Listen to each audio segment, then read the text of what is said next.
وعن معاذ رضی اللہ تعالی عنہ قال كنت ردف النبي صلی اللہ علیہ وسلم على الحمار ليس بيني وبينه الا مؤخر حضرت معاذ رضی اللہ عنہ فرماتے ہیں نبی کریم صلی اللہ علیہ وسلم کے ساتھ میں گدھے پر سوار تھا۔ عرب میں گدھا خاص سواری کا گدھا ایک بڑا خوبصورت کداور ہوتا ہے اور بڑے بڑے لوگ اس پہ سواری کرتے ہیں، قابل فخر سمجھا جاتا ہے۔ نبی کریم صلی اللہ علیہ وسلم نے بھی اپنی سواری سے اسے مشرف فرمایا ہے، نوازا ہے۔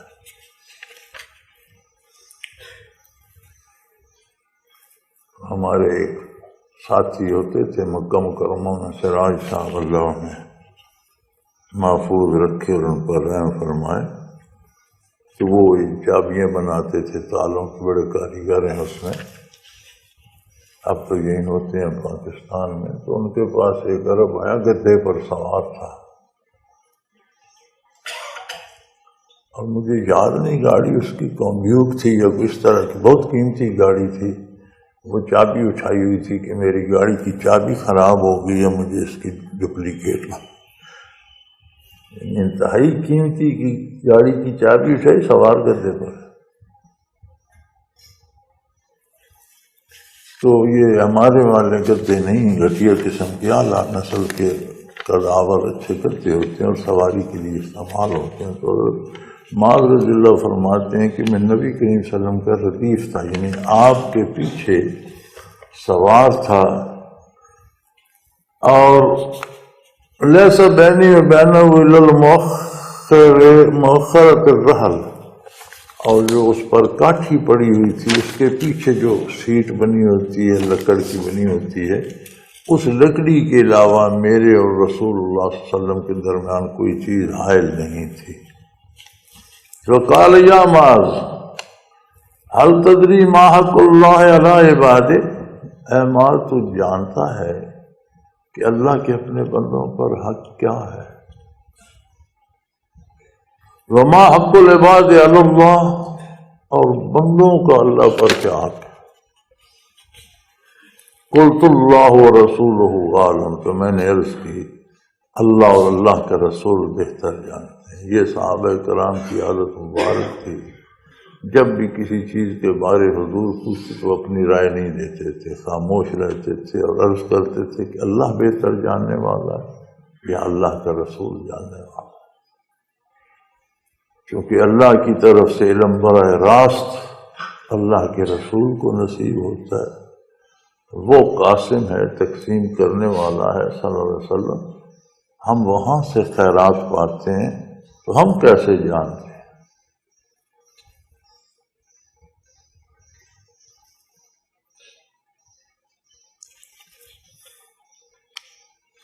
قال فإن حق اللہ علی العباد ان تعبدوہ ولا یشرکوا بہ شیئا۔ چند الفاظ میں ایک کائنات سمو صلی اللہ علیہ وسلم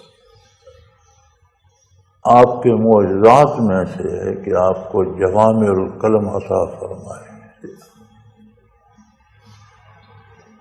ایسے کلمات جو لفظ تو چند ہوتے ہیں لیکن اس میں کائنات سمٹی ہوئی۔ اب ایک چند حروف کے ایک جملے میں پوری انسانی زندگی سمو دی رسول اللہ۔ اللہ کا حق بندوں پر یہ ہے یا بدو ہو، اس کی عبادت کرے، عقیدے سے لے کر تا دم واپسی ہر عمل یا عبادت ہے یا نافرمانی۔ صرف نماز روزہ حج زکوٰۃ کی عبادت نہیں، زندگی کا ہر عمل اگر اللہ کے حکم کے مطابق ہے تو عبادت۔ اللہ کا حق بندوں پر یہ ہے کہ جب تک دار فانی میں رہیں نافرمانی سے پوری قوت سے بچیں، اس کی اطاعت اس طرح کریں گویا نماز ادا کر رہے ہیں، حج ادا کر رہے ہیں، جس یکسوئی سے، جس خلوص اور جس یکسوئی سے حج ادا کرتے ہیں، اب اعلیٰ ترین عبادت جس خلوص یکسوئی سے روزہ رکھتے ہیں، اسی یکسوئی سے دنیا کے سارے کام کریں۔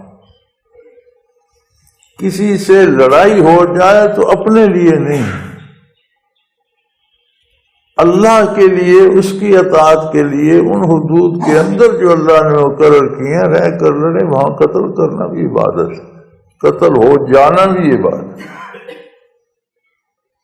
جان لینا بھی عبادت ہے، جان دینا بھی عبادت ہے۔ جہاں وہ امن دے دے وہاں امن عبادت ہے، جہاں وہ جاگنے کا حکم دے دے جاگنا عبادت ہے، جہاں سونے کی اجازت دے سو جانا عبادت ہے۔ جس طرح کمانے کی اجازت دی ہے اس طرح کمانا عبادت ہے، جہاں خرچ کی اجازت دی ہے وہاں خرچ کرنا عبادت ہے۔ تو رسول صلی اللہ علیہ وسلم نے فرمایا کہ اللہ کا حق ہے کہ اس کے بندے زندگی کا ہر لمحہ اس کی رضا کے لیے صرف کریں، اور اس طرح کریں وَلَا يُشْرِكُوا بِهِ شَيْئًا، رائی برابر۔ یا یہ نہیں فرمایا کسی کو اس کا شریک نہیں، فرمایا نہیں، رائی برابر کسی چیز کو بھی اس میں شریک نہ کریں۔ حکومت کی خوشی کے لیے، کسی بڑے کی خوشی کے لیے، بچوں کی خوشی کے لیے، بیوی کی خوشی کے لیے یہ کام کر کے بھاگیں، اس کی رضا کے لیے کرو۔ وہ راضی تو سب راضی، وہ ناراض تو کسی کے راضی ہونے کا فائدہ کیا۔ اب یہ اتنا مشکل کام ہے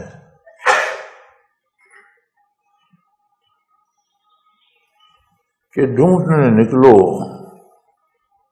تو شاید عمر یوں ہی لگ جائے۔ ایسا بندہ ڈھونڈنا جو خوشی غمی کام کاج دوستی دشمنی صرف اللہ کے لیے کرتا ہو، کتنا مشکل۔ ہماری زندگی گزر جاتی ہے بندوں کو راضی کرتے جو ہمیں جانتے ہی نہیں۔ اور جی لوگ کیا کہیں گے، کمال ہے، وہ لوگ کون ہوتے ہیں؟ نہ وہ تمہیں جانتے ہیں نہ تم انہیں جانتے ہو، تو کہیں گے کیا؟ ہماری زندگی اس میں گزر جاتی ہے کہ یہ کیا کروں، لوگ کیا کہیں گے۔ بھئی لوگوں کو چھوڑو، لوگ کی جگہ اللہ لکھو اور یوں پڑھو کہ یہ کروں گا تو اللہ کریم کیا کہیں گے۔ تو تلاش کرنے نکلو تو بڑی مشکل ہے کہ کوئی ایسا بندہ مل جائے۔ ہماری زندگی صرف ہو جاتی ہے، یہ تو اس کا کرم ہے کہ اس کے باوجود ہمیں توفیق دے دیتا ہے نماز پڑھنے کی، حلال کھانے کی، کلمہ پڑھنے کی۔ ناراض ہو کر ہم پر سجدہ بند نہیں کرتا، ورنہ ہم تو شاید سجدے بھی لوگوں کے لیے کرتے رہے۔ اعتکاف بیٹھوں گا تو لوگ کہیں گے، وہ لوگ کیا کر کے دیں گے۔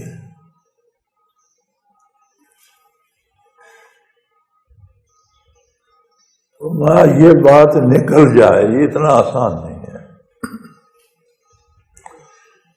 یہی تو سارے کا سارا اسلام ہے کہ جو کرو اس میں بھی نظریہ یہ ہو کہ اللہ کریم قبول فرمائے، اور جو چھوڑ دو وہ بھی اللہ کی رضا کے لیے ہو کہ یہ میں نہیں کرتا، میرا رب مجھ سے راضی رہے۔ تو پوری انسانی زندگی کا، سوچوں کا، فکر کا تجزیہ فرما دیا حضور اکرم صلی اللہ علیہ وسلم۔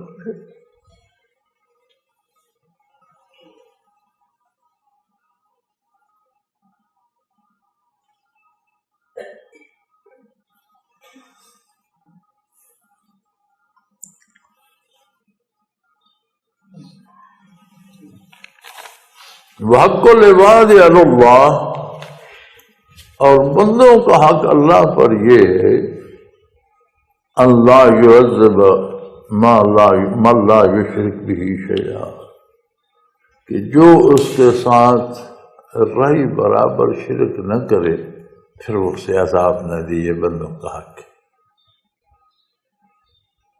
جو بندہ زندگی بھر کسی طرح کا کوئی شرک نہ کرے، کسی کی خوشی کسی کی رضا کے لیے جیے مرے نہیں، اللہ کی رضا کے لیے زندگی بسر کر جائے، پھر اس کا اللہ پر حق ہے کہ اللہ اسے عذاب نہ کرے۔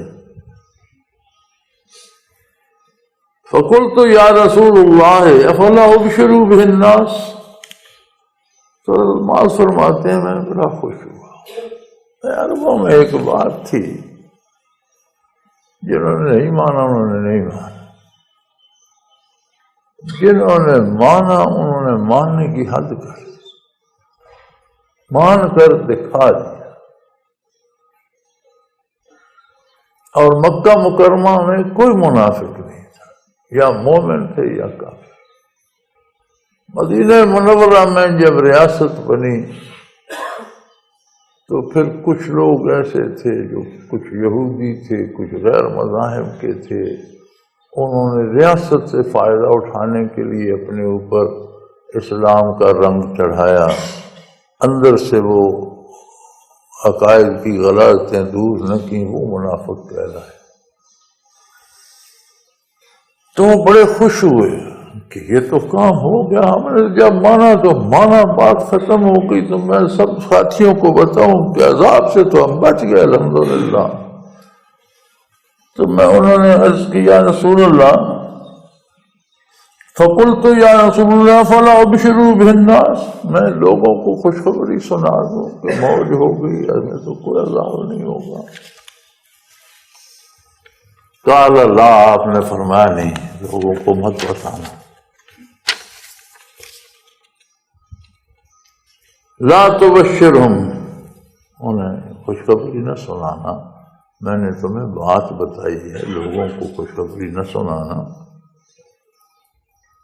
فیتکلوا، پھر یہ اسی پر بھروسہ کر لیں گے کہ وہ جب ہم توحید کو مانتے ہیں بس ٹھیک ہے، اور عبادات کی اور مشقت کی کیا ضرورت ہے۔ تو فرمایا لوگ سادے ہیں، اعمال چھوڑ کر بیٹھ جائیں گے کہ وہ جب اللہ کے ساتھ بھروسہ کر لیے شرک نہیں کرتے تو اور نماز روزے کی اور حج زکوٰۃ کی کیا ضرورت ہے، کہ نجات ہوگی، ہمیں زیادہ کی ضرورت نہیں۔ تو فرمایا لوگوں کو نہ بتانا۔ سو انہوں نے اس وقت تو لوگوں کو نہ بتایا، اور وقت وصال، وقت نزع، پھر انہوں نے یہ حدیث بیان کی کہ میرے پاس رسول اللہ صلی اللہ علیہ وسلم کی امانت ہے تو میں قوم کو دے کر جاؤں۔ پھر ساری زندگی انہوں نے اس کی حفاظت فرمائی۔ این نزع کے وقت، آخری وقت جب آ گیا تو پھر فرمایا کہ ایک حدیث میرے پاس محفوظ ہے جو نبی کریم نے منع فرمایا تھا لوگوں کو بتانے سے، لیکن اب میں ساتھ نہیں لے جانا چاہتا، اللہ اللہ کے رسول کی امانت ہے، امت کو پہنچا دوں۔ تو وہی بڑے سادہ سے دو جملے ہیں، لیکن انسانی سوچ اور فکر سے لے کر اور عمل اور کردار تک کی منظر کشی کر دی۔ بنیادی طور پر ہم اگر تھوڑی دیر یہ سوچا کریں، سب چیزوں سے ہٹ کر تنہا خالی ہو کر، کہ میں کس کے لیے جی رہا ہوں، میں جو کام کرتا ہوں تو کیا مراد ہوتی ہے، کہ کون کیا کہے گا، کیسا محسوس کرے گا، جو نہیں کرتا وہ کیوں نہیں کرتا، اور اگر پہلے کوئی کمی ہے تو وہاں مجھے اللہ کریم کا نام لکھنا ہے۔ جو کام میں کر اللہ کی رضا کے لیے کروں، اگر وہ سارے زمانے کو ناپسند ہے تو ہوا کرے۔ جو میں نہیں کرتا اس لیے نہیں کرتا کہ اللہ کریم نے اس سے روک دیا، ساری دنیا وہ کرتی ہے تو کرتی رہے۔ پتہ ہے ہم دلیل کیا دیتے ہیں، یہ کیوں یار سارے کر رہے ہیں، تم ساروں کے ساتھ ہو یا اللہ کی بارگاہ میں؟ نبی اکرم صلی اللہ علیہ وسلم نے یہ بنیادی باتیں تعلیم فرما دیں کہ زندگی جو بسر کر رہے ہو کبھی چند لمحے یہ بھی سوچ لیا کرو کہ کہاں بسر کر رہا ہوں، کیوں کر رہا ہوں، کس کی خوشی کے لیے کر رہا ہوں، کرنی کہاں چاہیے، میں کر کہاں رہا ہوں۔ تو اللہ کریم ہدایت نصیب فرما دیتے ہیں، وہ بہت کریم ہیں الحمدللہ۔